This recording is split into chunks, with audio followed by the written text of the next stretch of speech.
अस्सलाम वालेकुम जी। मेरा नाम डॉक्टर शहबाज मलिक है और मैं एक नेफ्रोलॉजिस्ट हूँ।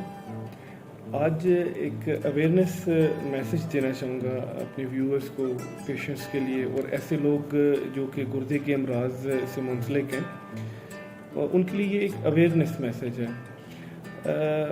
आज मैं ये चाहूँगा कि पब्लिक को ये पता चले कि यूरोलॉजिस्ट और नेफ्रोलॉजिस्ट में हम कैसे डिफरेंशिएट करेंगे, इन दो स्पेशलिटीज़ में क्या डिफरेंस है, और एक आम लेमैन को ये कैसे पता चलेगा कि नेफ्रोलॉजिस्ट के पास हमें असेसमेंट के लिए जाना चाहिए या हमें यूरोलॉजिस्ट को कंसल्ट करना चाहिए।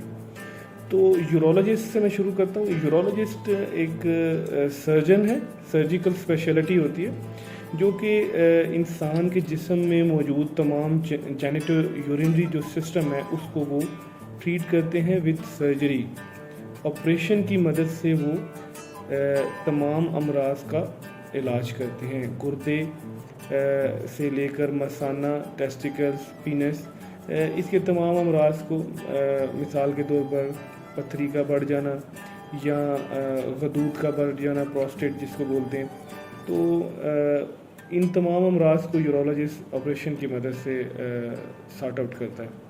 जबकि नेफ्रोलॉजिस्ट जो है उसकी डोमेन बहुत ज़्यादा वसी है और वो एक मेडिकल डॉक्टर है जो कि अद्वियात की मदद के साथ मरीज़ का इलाज करता है और गुर्दे से मुंसलिक तमाम अमराज। मिसाल के तौर पर अगर क्वेश्चन यहाँ पर ये अराइज होता है कि आपको यूरोलॉजिस्ट को कंसल्ट करना है या नेफ्रोलॉजिस्ट को कंसल्ट करना है, तो नेफ्रोलॉजिस्ट को कंसल्ट करने के लिए ये ज़रूरी है। क्लिनिकल प्रैक्टिस में भी हम देखते हैं कि लोग बहुत ज़्यादा कंफ्यूज ये रहते हैं कि nephrologist is a right doctor और urologist is a right doctor for kidney disease.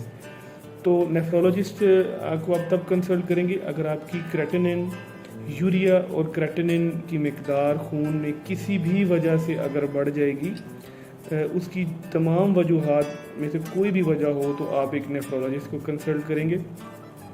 इसके अलावा अगर आपके चेहरे पे सूजन मौजूद है, आंखों के गिर्द सूजन मौजूद है, पाँव पर सूजन मौजूद है, सांस का फूलना इसके साथ मौजूद है, तो आप एक नेफ्रोलॉजिस्ट को कंसल्ट करेंगे।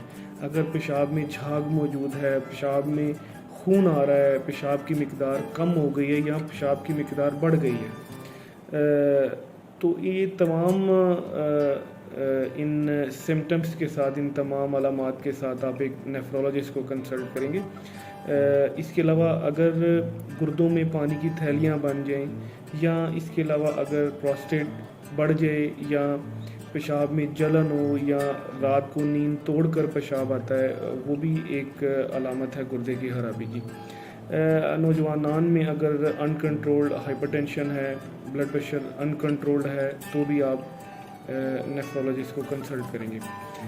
इसके अलावा अगर वो लोग ऐसे जो कि पहले से ही गुर्दे के मर्ज़ में मुब्तला हैं और वो डायलिसिस लेते हैं रूटीनली, डेली लाइफ में उनको ज़िंदा रहने के लिए डायलिसिस की ज़रूरत पेश आती है, तो वो भी अपना फॉलोअप या अपना ट्रीटमेंट या अपना चेकअप जो है ना वो नेफ्रोलॉजिस्ट के ज़रिए निगरानी करवाएंगे। या ऐसे लोग जिनका ट्रांसप्लांट हो चुका है या वो ट्रांसप्लांट करवाना चाहते हैं, तो वो अपने नेफ्रोलॉजिस्ट को कंसल्ट करेंगे और नेफ्रोलॉजिस्ट की सुपरविजन में ही उनका ट्रीटमेंट किया जाएगा। Thank you very much.